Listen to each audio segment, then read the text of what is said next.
I was wondering, I mean, what was the requirement of the law? If somebody declares a false result with the margin over 4,000 and then it says, I'm sorry. But the media is not allowed to get away with that kind of error. You shouldn't be allowed to get away with blue murder. You know, that you're sorry about what? You know, you can't be, you are in control of your mental faculties, so you can't just declare false result, and when you caught, you said, I apologize, and then you get away. No, the law should be able to take control of that situation, just as we saw in Imo State, for which we're praising the professor who was in charge of that process. You know, and we talked about any process that is manual, like this, regardless of the elaborateness of the rules and regulation governing the process, usually we admit for personal judgment, for personal judgment that is subjective, rule of the thumb, and so on and so forth. And that's what we saw in Benue State. And I'm making reference to it to make the point that the predictability of our elections, the credibility of our election can far be enhanced by a resort to technology.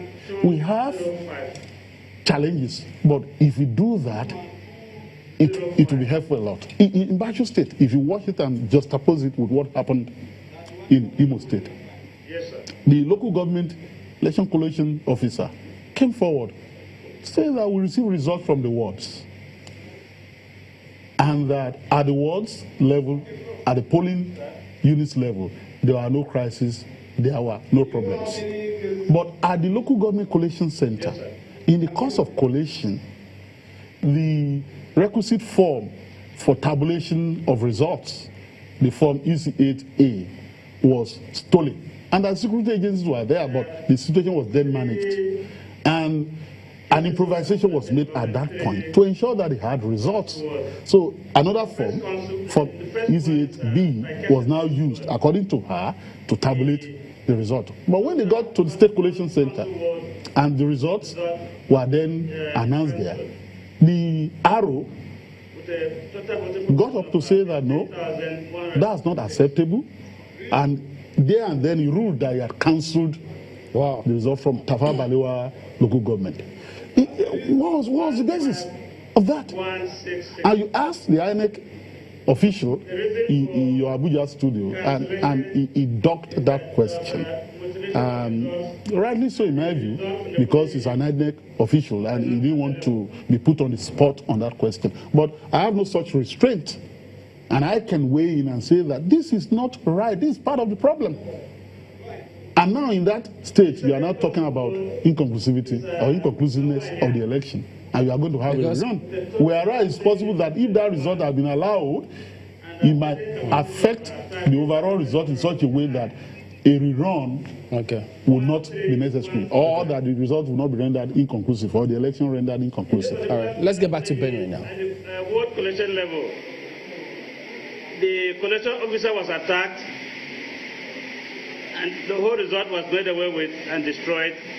It was manhandled, his car was taken, and his laptop and phone were also taken away from him. So we didn't get any result from there. And so the whole result for that council ward was cancelled. The third council ward is Mbawa. There only one polling unit was affected, with a voting capacity of 277. And the reason advanced by the PO was that the result was, I'll read this later. The election conducted at Anyamgura market was appropriate, but there was a mix-up in the result sheet, and the result sheet could not be found.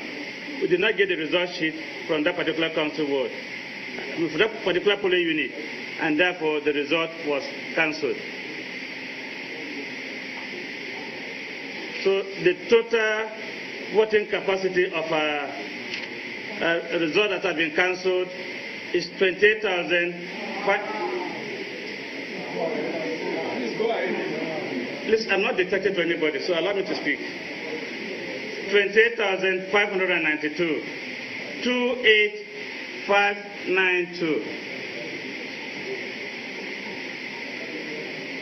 Any other? No other, nothing else. Thank you.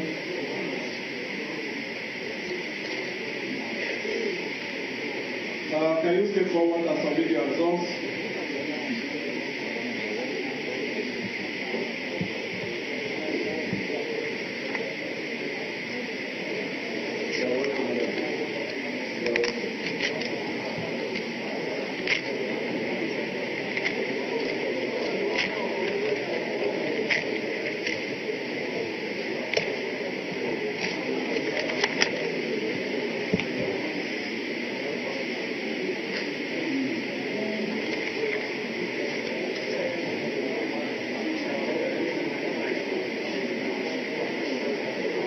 Okay.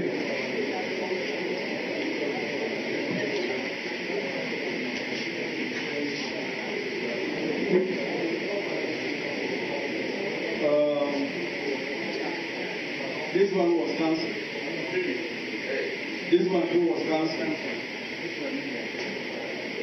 But you read out three. I can only see two. No, the other one was a polling unit. Oh, the other one was a polling unit. Okay. Okay. Okay. Okay. Okay. Yeah.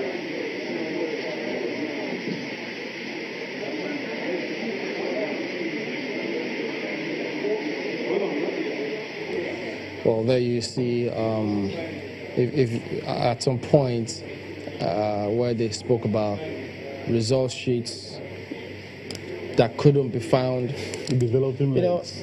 sometimes you just look at these issues and you just feel, look, this is just very basic.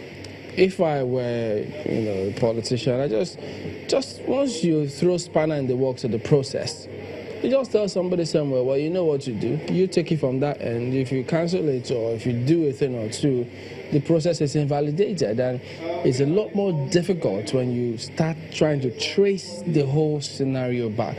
So why is this difficult for, am I assuming that we're not all seeing from the same page why we can't continue with this process? Well, we've said it over and over again here. This shouldn't be allowed to continue. But it's up to our lawmakers now. Now that the lawmakers are getting in here. It's not up to the lawmakers because if you remember, they have a bill before, they had a bill before the president. That was the 8th Assembly. Okay, yeah, but the 8th Assembly's job is not done until May 29. I think it all boils down to the willpower, as one of our guests earlier on said, that if you don't have the will, there's no political will to it, nothing is going to change at the end of the day. So where does that leave us in this instance, Mr. Chitty? In context of the previous amendments that we had. Where does that leave us? It's not up to our legislature or the presidency or the political class. Who told you that the political class in Nigeria really is thoroughly dissatisfied with how elections are conducted in Nigeria, as the Nigerian people are? It's their system, so they think they used to it. It's the system that allowed thugs to be recruited, to be sponsored, to be used and deployed during elections, that allow ballot boxes to be snatched and all that.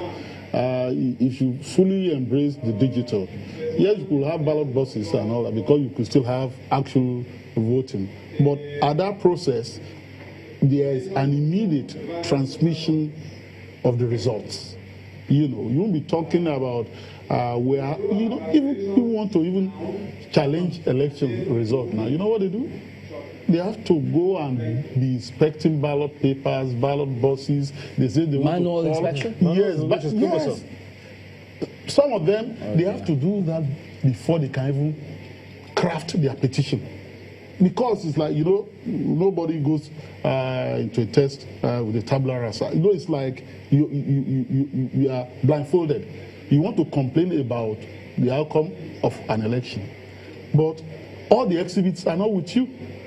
Yeah, you have some resources, but the actual ballot papers, if you want to complain against multiple thumb printing, for example, when you want to examine the thumbprints to see forensically, to see that they are the same people, to invalidate the results, you have to do physical inspection. And in the meantime, your time is ticking.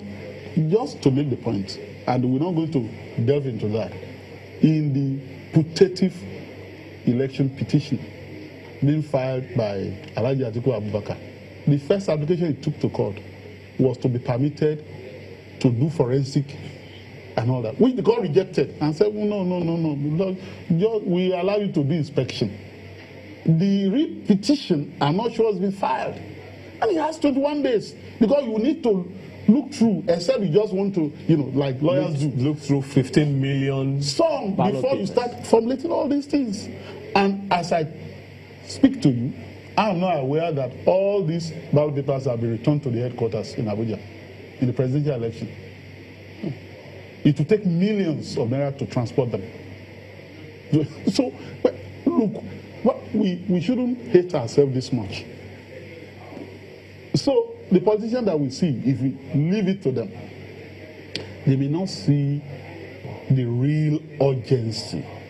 It is up to the Nigerian people. And I tell you, if advocacy is built around it, just as they are settling down, so that I won't forget, before the pangs and pains of this ordeal will yet heal, if we confront it headlong and say, no, before you settle down and start talking about allowances and all that, what we are going to take in the house, this is what we want you to fix for us. But does that mean that, are they going to pick up the documents? So that we won't wait until the eve of another election in 2023 before start, and then the president will then give us an excuse. So it's like a month to the election.